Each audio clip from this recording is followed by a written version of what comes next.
복음을 전하는 것은 참으로 귀한 일입니다. 볼륨을 조금 더 높여주세요. 복음을 전하는 일은 참으로 귀한 일입니다. 지옥에 갈 영혼을 천국으로 인도하는 귀하고도 귀한 일입니다.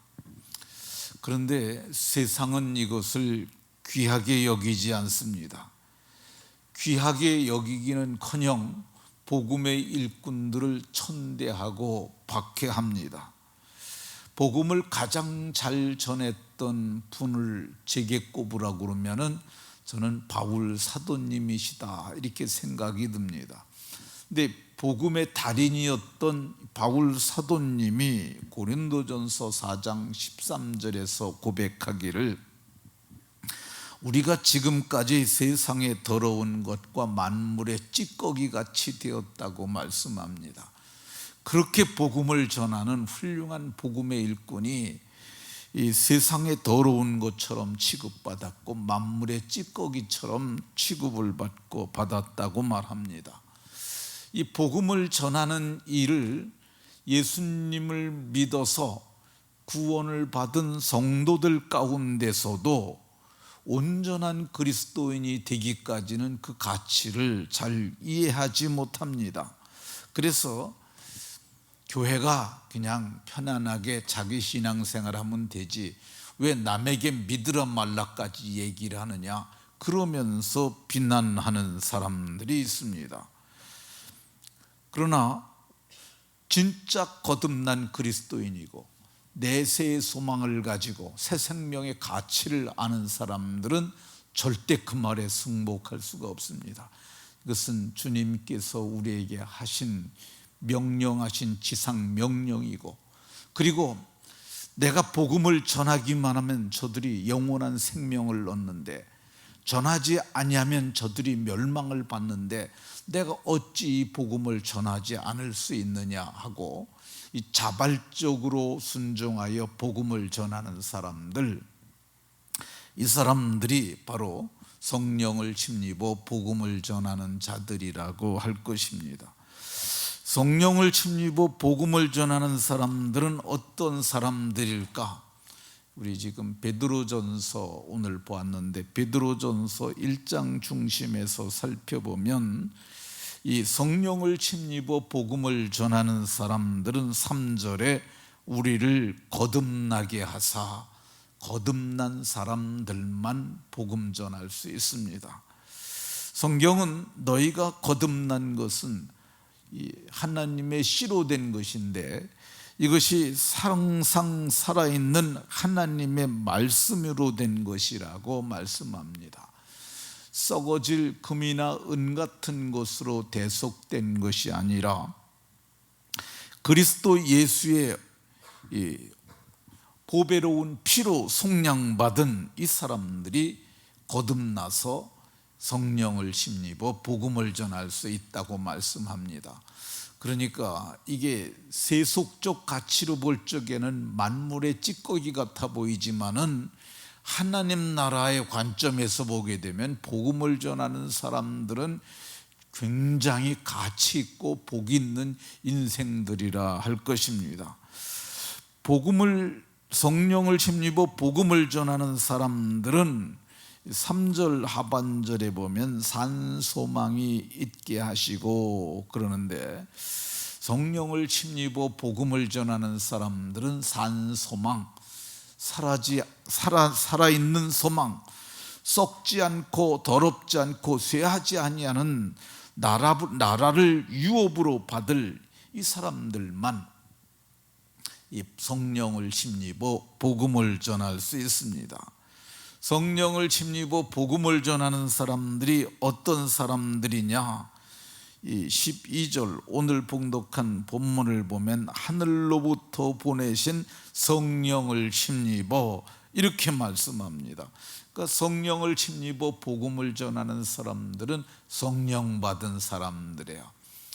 예수님께서 아버지께로부터 약속한 성령을 주시리라고 말씀하셨고 너희가 성령을 받으면 예루살렘과 온 유대와 사마리아와 땅끝까지 복음이 증언되리라는 그 말씀을 붙잡고, 그래서 저들이 이 하나님 앞에서 한 곳에 모여서 기도할 때 급하고 강한 바람 같은 소리가 저희 앉은 온 집에 가득하더니 마치 불의 혀처럼 갈라지는 것이 각 사람 위에 임하여 있고, 그리고 성령의 말하게 하심을 따라 저들이 각기 다른 방언으로 말하기 시작했다고 이렇게 말씀합니다.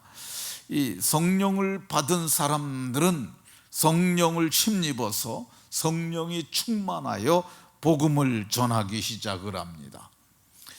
왜 이 복음을 전하기 시작하느냐?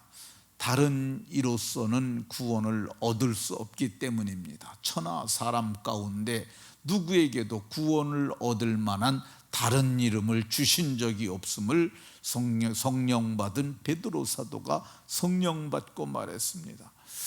오늘날에 제가 어제 준비를 했는데 저녁에 보면은 이 다른 이름으로 구원을 받을 수 있다고 하는 사람들이 참 많습니다. 교회 안에서도 성경이 분명하게 이렇게, 선명하게 유일한 구원자는 오직 예수님밖에 없다고 말함에도 불구하고 다른 이름의 구원을 말하는 사람들이 의외로 꽤 많습니다. 제가 비난하려고 하는 것이 아니라 사실을 알아야 하기 때문에 제가 말씀을 드리면은 WCC라고 하는 단체가 있습니다. 그 단체에 우리나라에 저희 교단하고 버금가는 교단이 하나 있는데 통합측이에요. 통합측이 거기 들어 있습니다. 근데 거기서 뭐 하느냐면요, WCC가 이 영향력이 커져가지고 미국의 대통령들의 취임식 혹은 조찬기도회에서 거기서 그런 거 할 때 저들은 예수의 이름으로 기도하지 않습니다. 우리는 주 예수 그리스도의 이름으로 기도하잖아요. 근데 그들은 모든 종교의 이름으로 기도한다고 그래요. 그러니까 우리도 모르는 사이에 새 속에 물들고 더러운 사상에 물든 교회가 많이 있습니다. 그러니까 우리는 마지막 때에 귀에 좋은 말 한다고, 그리고 교회가 크다고 뭐 그런데 쫓아다니고 그러면 안 됩니다. 통합 측은 많이 오염이 돼 있어요. 칼바르트 사상을 비롯해서 WCC에 가입되고, 물론 그 교회 그렇지만은 거기서도 건강한 교회 목사님들이 계십니다. 잘 보고 분별을 해야 될 필요가 있어서 말씀드립니다. 성령을 힘입어 복음을 전하는 것은 어떻게 하는 거냐? 성령을 따라서 행하는 겁니다. 성령이 시키는 대로. 이 사도행전 13장에 보게 되면 성령이 이르시되 내가 불러 시키는 일을 위하여 바나바와 바울을 따로 세우라, 이렇게 얘기를 합니다. 성령이 시키는 것, 성령의 감동을 따라 행하는 사람들이죠. 성령을 속이는 자들이 있어요. 이런 사람들은 전도자가 될 수 없어요. 아나니아가 초대교회 공동체 안에 있던 사람이었는데 성령을 속이고 사탄이 가득하여, 이런 사람들 복음의 일꾼이 될 수가 없습니다. 그럼 어떤 사람들이 성령을 힘입어 복음을 전하느냐? 성령이 시키는 대로.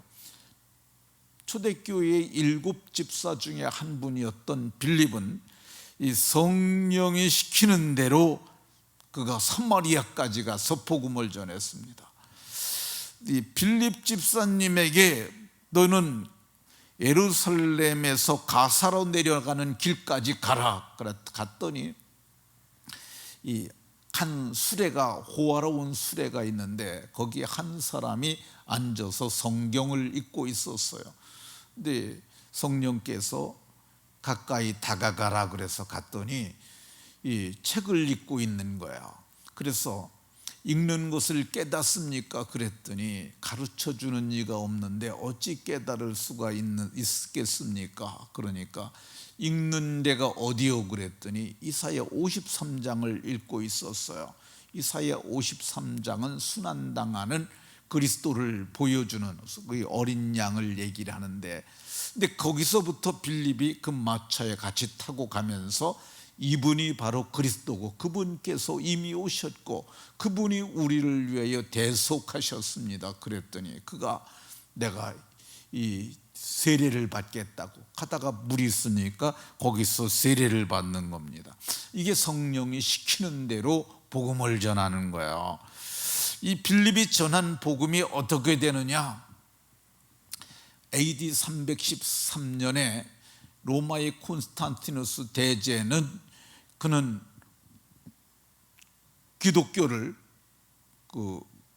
공인을 합니다. 공적으로 이제는 모든 지학교회의 성도들은 다 나와서 이제 예배해도 된다고 얘기를 하고 기독교를 그때부터 보호를 해요. 근데 AD 330년에 무슨 일이 일어나느냐면 에티오피아의 황제 킹 에즈라라고 하는 그 에티오피아의 왕 에즈라라는 사람은 이 기독교를 국교로 공인을 합니다. 그러니까 세계 최초야. 기독교 국가가 된 거야, 아주. 그래서 거기는 국교로 기독교를 정하는데 그 첫 번째 단초가 어디 있었느냐? 에티오피아의 왕의 국고를 맡았던 그 내시에게 복음을 전했더니 그 일이 일어났던 것을 볼 수가 있습니다. 성령을 힘입어 복음 전하는 거 어떻게 하는 것이냐? 담대하게 전하는 거예요. 담대하게. 사도행전 5장에 보면 이름으로 가르치지 말라 그러는데 사람보다 하나님께 순종하는 것이 맞다. 공회에서 법적으로 가르치지 말라고 그랬는데도 불구하고 하나님께 순종하는 것이 사람에게 순종하는 것보다 마땅하다 이렇게 말합니다. 결국은 매를 맞습니다. 성령을 힘입어 복음을 전하는 것은 채찍질을 당해도 가서 전하는 것, 이게 성령을 힘입어 복음을 전하는 사람들이에요. 성령을 힘입어 복음을 전하는 것은 배운 것이 없어도, 베드로 사도가 학문 없는 범인이라고 성경이 말을 합니다. 그런데도 불구하고 허다한 제사장의 무리도 그도에 복종하게 했다고 이렇게 말씀합니다. 이 성령의 힘입어 복음을 전하면 그런 일이 일어나는 거죠. 성령을 힘입어 복음을 전하는 것은 시간과 장소를 불문하고 복음을 말하는 거야. 초대교회 성도들은 어디에 있든지, 성전에 있든지 집에 있든지 예수는 그리스도라 가르치기와 전도하기를 쉬지 아니하였다고 말씀합니다. 성령을 힘입어 복음을 전하는 것은 어디에 있든지 어떤 상황에서도 전하여야 하는 것입니다. 성령을 힘입어 복음을 전하는 복음의 내용이 뭐냐? 아주 중요한 건데요, 거듭남의 비밀이에요. 다 일일이 말하기가 시간상 안 되는데, 그리고 우리가 영혼의 구원을 받는 구원의 비밀이에요. 그리고 썩지 않고 쇠하지 아니하는 하나님의 나라에 대한 비밀이에요. 그리고 복음의 내용이 뭐냐? 그의 기이한 빛에 들어가게 하신 하나님의 나라예요. 이거를 전하는 겁니다. 이거를 전하게 되면은 사람들이 영혼의 구원을 받습니다. 이게 아주 중요한데 많은 사람들이 착각하고 있는 게 있어요. 교회만 다니면 됐다라고 생각을 합니다. 아닙니다. 이 교회에 다니는 건 종교인이 된 거야. 거듭나서 하나님의 자녀가 되게 해야 합니다. 이게 되지 아니하면은 부모의 간섭이 끝나는 시기가 되면 지 맘대로 세상에 나가서 삽니다. 근데 이 아이들이 영혼의 구원을 받게 되면은 절대 떠나지 않죠. 성령 받잖아요. 성령 받으면은 그때부터는 부모가 간섭하지 않아도 성령이 이끌고 가십니다. 아주 중차대한 거야. 근데 많은 사람들이 그냥 교회만 다녀, 걔 착해, 그러면은 그것으로 된 것으로 오해를 하고 있어요. 우리는 그래서 영적인 지각력을 가지고 살펴봐야 합니다. 저가 정말 영혼의 구원을 받았는가 살펴봐야 해요. 그래서 정말 저가 영혼의 구원을 받았다면 그때부터 마음 놔도 됩니다. 그렇지 아니하면은 이 부모는 애끓는 마음으로, 할머니는 애끓는 마음으로 기도해야 합니다. 하나님, 저가 예수님 믿고 거듭나서 산 소망을 가진 하늘의 자녀가 되게 해달라고. 지금 우리 교회뿐만 아니라 다른 교회도 그런 교회가 많아요. 그러니까 할머니, 할아버지 세대, 아버지 세대는 잘 믿어요. 근데 그 자식이나 손자녀들은 전혀 믿지 않아요. 어렸을 때 다 다녔던 사람들입니다. 그 왜 그런 일이 일어나느냐? 거듭나지 못해서 그래요. 교회는 이것을 중차대하게 여겨야 합니다. 그리고 우리 교회에 있는 구원 얻는 복음, 이거를 손자녀들에게 보내주시고, 그리고 들으라고 얘기를 하고, 들었나 확인하고, 돈을 줘도 됩니다. 너희가 한 번 들을 때마다 내가 10만 원씩 줄게. 근데 이게 10만 원이 이게 10번만 들으면은 거의 깨닫게 되거든요.